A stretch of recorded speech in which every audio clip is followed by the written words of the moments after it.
the channel. If you're not a subscriber already, I'll say it at the start, please subscribe. Right, okay, we've got that bit of nonsense out of the way.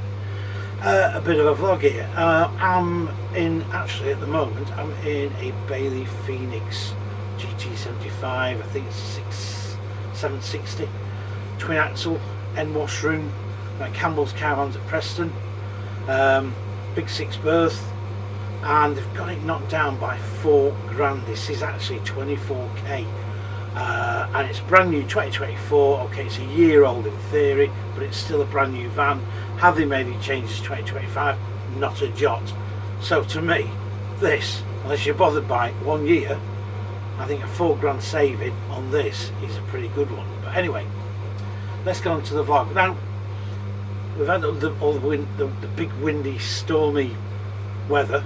Where I live just outside of Blackpool, it's not been too bad. Yes, it's cold, and I'm just been out on the forecourt now, and it's very, very chilly, and a not ideal day for looking around caravans, and motorhomes, of course. But out there, I've seen a couple of people, a couple of new people coming in looking at buying a caravan. They wanted to put it on the seasonal pitch.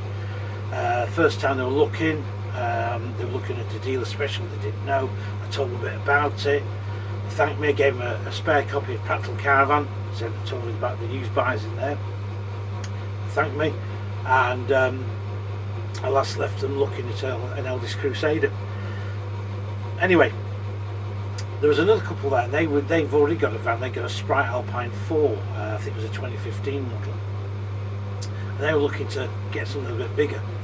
And so they wanted an island bed, but they didn't want a washroom at the back, so they wanted a proper island bed, not transverse, and then the washroom midships, and of course your kitchen and your dinner to the front. And they were looking around, looking at Baileys and stuff, and I got talking to them, and I said, look, have you thought about the Sprite Major SP, FB, whatever you want to call it, I can't remember now. So anyway, it's a centre, it's that layout, very popular layout. And I said, there's actually a dealer special here, a Kudos. I said, it's got some extra bits and pieces. They said, no, we haven't, we've not seen it. So they went and had a look. Yeah, quite liked it. So they said, do you think there's any more? I said, I don't know, I've not really looked for that particular layout. Anyway, I said, yes, there is. There's one here called the Celebration. I said, and it's the same model, it's a 2023. And I said, this is a dealer special by Glossop Caravans. She said, well, come and have a look at it. And they went to have a look at the different upholstery in there than it was in the Kudos. And they really liked the van. In fact, they were really overwhelmed with it. Now, I don't know if they've gone and bought that van. I've just seen them around here. I've given them a copy of Practical Caravan as well, because, you know, so there's lots of hints and things what to do. But I was amazed at how many people are out there now. I mean, I don't know what time it is now, I've got my watch on. There's people trickling in. It's a cold Sunday afternoon. It's a couple of weeks before the big day, Christmas. And I'm amazed actually how many people are out there. And it's dry, it's not raining, so that's a help, but it's pretty chilly. It's a real northwesterly cold wind. But it doesn't seem to be putting people off from looking about, which is very encouraging, because I think come sort of January, if that's the case, then that means there may be definitely more foot traffic coming into the forecourts. These were couples looking at fixed bed vans, and I can't remember the guy. I know he was called Chris, the ones that look at the Sprite. I don't know the couple's names. And they were looking. They just sort of came to have a browse around, as you do, but and not intention of buying anything today, but maybe sort of clocking something for just after Christmas. Anyway, they seemed pretty keen on the Glossop Celebration Deal Special. Plus, I pointed out it came with all the extra bits, barbecue point and all sort of thing, exterior main socket, exterior locker socket, ATC, solar panel on the roof, that type of thing. And they were really actually quite taken away with it. The upholstery, as I say, was different on the Glossop's one, and I must admit, actually, when we went back, so I'm going to go back and look at the Kudos one, and that was more like just like a beige, and it looked very flat. Where the other one, the grey, and it had like a pattern on around, and it lifted that van. It just made it different, and it was in very nice condition. Well, both vans were in good condition, but I'd say the Glossop's one just felt a little bit, just felt newer. And I think it was out at 21,000, just over 21,000, which I thought wasn't a bad price. So I think they were going to see what they were going to get for their Alpine 4.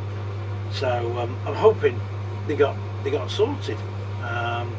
So I've just seen them roaming around here. So I think getting a warm up like I am, I'm absolutely frozen out there. But anyway, so consequently, people still knocking about. Sure, not like it would have been, but still people knocking about. So what's happening generally? Well, I've not been out about really on the YouTube channel, and you know, I've been punished by that with the amount of views that have dropped. You know, I thought we'd have got to the 5,000 subscribers mark, we're 60 away from it. It seems to be just like stopping there, we're not going any further. That's down to me, I've not been putting the content on, but you know, like I said to you before, this is an important thing for me to do, the YouTube channel, but also I've got to do proper paid work while it's around. So I've been doing quite a bit of stuff for Practical. It's the deadline dates are all, with it being sort of end of Christmas, New Year, the deadline dates all of a sudden you're down to 2 weeks instead of 3.5 weeks. So that's causes quite a bit of, plus other little bits of jobs that come in between time that people want doing. Also, I think I mentioned on the last vlog, that I've got my two book commissions. Now there's going to be the static Caravan in the 60s and 70s, so lots of nostalgia there for people who remember hiring one with the parents, or maybe the parents bought one, or aunts and uncles and grandparents, all that sort of thing, like happened in my section of the family. I mean, my parents bought their first static Caravan in '78, and my sister bought theirs about 1981, I think it was, and they've still got theirs, and they love it. So, but there's lots of memories in there, because a lot of the sites in those days, especially in the 60s, were still very primitive sites. You know, a stand tap at the end of the field, and you went and filled up with your water. No loos, it was again the old chuck it and bucket job, and maybe a little toilet block with a couple, and you were lucky if you had a shower in there. So lots of things like that, and the book will sort of bring you up to right to the end of the 70s, and then I might just give it a bit of a dip into 2025 and just say, well, look, you know, this is what it's all about now, but wow, wasn't that great with all that nice nostalgia, and there were some really good times out. So that's that one. The other one is the Ford Transit, about how that played its role. I think I've said this before, probably on the vlog, but so forgive me. Played its role in the development of the camper van, and also the coachment motorhome. Especially recently, the last few years, Ford Transit has become a very popular vehicle base to use with all the manufacturers. So we've got those on the go. I've been doing a bit of work for the NCC, and also looking at doing a bit of work for a dealer. He's not a new dealer, he's over at Doncaster. I think Adwick Caravans, I can't remember now, but he was wanting some work doing. I don't know if that's going to happen. I just put forward what I did, and that was it, so we'll see. I might do some vlogs from there at some stage. Anyway, just keeping you up to date really. As I say, nothing much happening in the industry as yet at the moment. It's all gone a bit quiet. But one thing I think again I may have mentioned on the last vlog was about Pennine. I was very sad to hear about Pennine folding campers going. They've worked very, very hard in that little company, and I'm very sad about that. I'm hoping that can be rescued, but I don't know if it can or not. I'm the sort of person, if I had won 10 million on the lottery or whatever, I'd be sinking 3 million in there straight away. I'm just, you know, and I'd probably end up losing money. I'd probably end up losing all my money, but I just so enjoy getting involved with the manufacturing side of things. Although it's not an easy time. But anyway, been in touch with. I've left a message with a company called they renamed themselves Riva Leisure. They're called Dandy Caravans, and they made basically really trailer tents. But the Dandy trailer tents were really very good. We used to use a special material that you could put away wet, and it had some insulation in it as well, and it was rot proof. It was brilliant. Then the old company went into liquidation. They had a management buyout. 2 guys bought it, and then they got involved with a marketing company who said, "Oh, you want to get rid of the old Dandy name, call it Riva Leisure," and spent a lot of money. Unfortunately, they'd have been better. Like I said to them, I think you'd been better keeping that Dandy name there, because even though it is a very old-fashioned name, a lot of people in that circle knew what it was about. Unfortunately, now Dandy have stopped. Dandy Stroke Riva have stopped manufacturing, as far as I'm aware of, but they still do sales on new, on used versions, and also do refurbs as well. So I'm hoping to go and see them and do a little video on them, because Ian and his wife, I've forgotten his name of his wife now, but Ian's such a great guy. He was so enthusiastic. He'd been with Dandy Caravans when he was about 16. He'd been there since the 70s, and he just knows those units inside out. He really does. So if I was going to buy one of those, I'd be certainly going to see him, because he's a man as a whole, knows all the knowledge. So that's the end of this vlog. Please keep watching. Let's get some subscribers on the go, and also as well, don't forget to get Practical Caravan on the used buys, not just because I do them, and also on new stuff that's in there, and other features that they do. But you know, best thing is to support these independent magazines. They do need our support. I know that everything's gone up in price. We know magazines have gone up in price, but at the end of it, you can keep it as long as whatever. You can pass it around.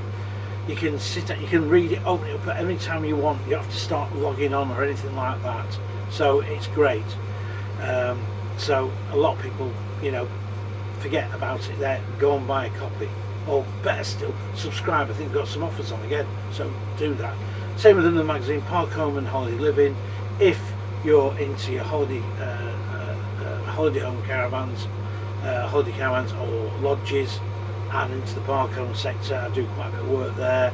And again, those magazines that need our support, and that magazine approaches its 65th birthday next year, which I'm getting quite involved with. But so if you're in that area where you've got a static, if we're the old-fashioned term, then that is a magazine to go out and buy and get on subscription. They do a good deal. It gets delivered to your door. Okay, right. On that note, I'm off, and I'll see you on the next vlog. And thank you for watching. I think quite nice and warm in here actually. I'm going to go back on that forecourt in a minute. Anyway, see you on the next one.